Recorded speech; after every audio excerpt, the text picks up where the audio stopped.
Hey guys, this is Chris Ray 3156, and I had a lot of requests to make a video and some commentary about the iCEnhancer mod I have on Grand Theft Auto 4. People were wondering my specs and of my computer, and they wanted to know exactly what mods I had installed on top of iCEnhancer. And well, alright, my computer, I'm running GTX 560 Ti Twin Forza 2. I have it OC'd to 1000 megahertz core clock, and I think it was, what was it? I think I have it at 2100 megahertz on the shader clocks, and the stock clocks are 800 and I think 1600 respectively. I'm not sure on that. I haven't checked my overclock settings in a while. I'm also running i5 2500K CPU that is overclocked to 4.5 gigahertz from the normal 3.3 gigahertz stock clocks. And this system runs Grand Theft Auto 4 with the iCEnhancer mod pretty well. It runs it at a steady maybe 30 to 35 frames per second. That's with, actually let me show you right now. That's with the graphic settings at medium texture quality, very high reflection resolution, water quality, and shadow quality. I have the texture filter quality at highest. I had the view distance as 85 because going all the way up to 100, it takes up too much of my GPU's video RAM, so it kind of slows down my game even more. So at 85 it's fine. I have the detail distance, vehicle density, and shadow density at the highest that you can go on the slider bar. Definition for those who don't know is when it's off, it just means that the game is sharper. When you move the camera around, there's no motion blur. When it's on, your surroundings will tend to go out of focus. The focus will stay on Nico. When you turn the camera too fast, you'll see the motion blur. The areas in the distance, buildings in the distance will be blurred out. To kind of stay true to like real life, pretty much. I have VSync on to avoid screen tearing because with it off, I have a lot of screen tearing. So let's get to the game. I have here right now the iCEnhancer mod installed. As you can see, it's a big difference from vanilla Grand Theft Auto 4, and what I mean by vanilla is just Grand Theft Auto 4 fresh install with no mods whatsoever or any kind of modifications done to the configuration files or the graphics files or anything of that sort. Having iCEnhancer installed on top of everything, I also have the the Better City mods texture pack, which comes in at a whopping 7 gigabyte download. It pretty much replaces almost all the road textures, the building textures. As you can see right here, for example, the graffiti itself is more defined, more detailed. The doors, the windows, the frames, they're a hell of a lot more, detailed than without them. The road is also noticeably grainier, darker. Again, better details all around. That's what the Better City mod does. It just makes it increases the textures, resolution, and overall makes the game look much more detailed. What iCEnhancer does really to Grand Theft Auto 4 is it, I guess, how do I say it? It messes with the lighting in the game, because in Grand Theft Auto 4, without any mods, you'll notice that the game is more, I guess, it's darker. It's not as bright. It's not as I guess, I don't know how to explain it. It's just more. There's a word for it. I guess, you know that sepia filter that cameras have that you can make everything more like dark and I guess, and in a word, maybe even gloomy. Everything's more orange, like that. That's how the regular game looks.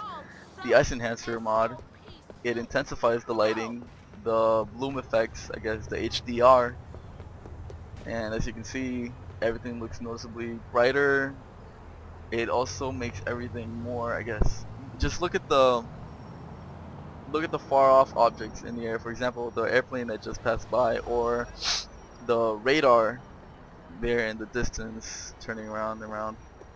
It makes everything look much more realistic. It really does look like a real life scenery in the background. Like, yeah, you can tell it's a game right here. Nico, I guess his characters, you know, his face is still kind of cartoonish. Especially the trees. The trees are horrible.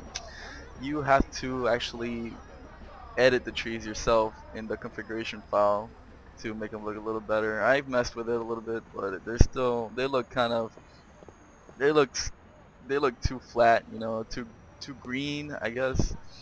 Um, Otherwise, the game looks great. Uh, Cars look great. Those trees in the distance look great. The buildings look great. Um, I guess the only distracting thing really about the mod itself is that the game can look really washed out if you have SSAO off. And what SSAO is, it's more complex shadows. Like right here, it's all sunny. There should be way more shadows. If you're thinking about that, if you're noticing it, I have it off right now, but if I turn it on, you should notice a difference right away. Right there. It's subtle, but it's there. You can see a little more. The shadows a little more defined. They're more complex, especially in the little nooks and crannies of buildings. Like right here, for example, there's a little more shadow. And it also takes a lot out of your computer. It slows down my computer to around, maybe the frame rate goes down to 15 frames per second or so, even down to 10. I mean, that's with fraps on, but it's still a big hit in the frame rate. So it makes the game look a lot better, more realistic with the shadows going on.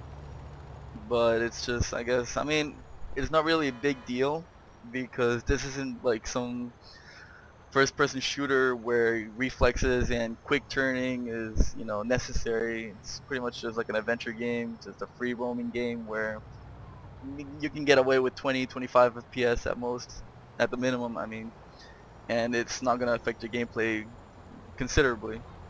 But like when it gets down to the 15 frame rates, you know, it gets kind of distracting, and I can take the hit. I can take, you know, the hit in graphical quality, you know, so I can get more frame rate out of it. So I'm gonna take it off. Right there, you see that the shadows become more, I guess, washed out. They become more light, not as dark. That's what SSA ultimately does, just more complex shadows. So here I am running around. Right now I have motion blur on. The definition is set to off. As you can see, everything goes out of focus when you're moving around too much. It's more in touch with real life this way, because when you're moving around too much, you're shaking your head, your surroundings will go out of focus, your peripherals will become more blurry, especially in a car. For example, you're driving in a car, let's say 50 miles per hour, you look outside of your window and the trees are whizzing by, you know, I mean, it's all blurry. It's pretty much how it is in the game. You keep motion blur on and it's more, I guess, more realistic. Turning it off, you turn it off by pressing the P button on your keyboard. Turn it off and you'll immediately see the difference. The buildings are more sharp, even in the far off distance. When you move your camera around, it's not blurry at all. Everything stays in focus pretty much. But here it is with the motion blur on right there. I like the motion blur. Some people think it's distracting, but not. You see that right there? Like, oh! I would get hit. Right here. Oh, that looks nice. Just the reflections look amazing. Usually the game without the mod, without iCEnhancer, everything looks just too dark, I think. It's not vibrant, nothing pops out really. I mean, it looks great in its own regard, but the lighting, it shows you just how like important lighting is in a game.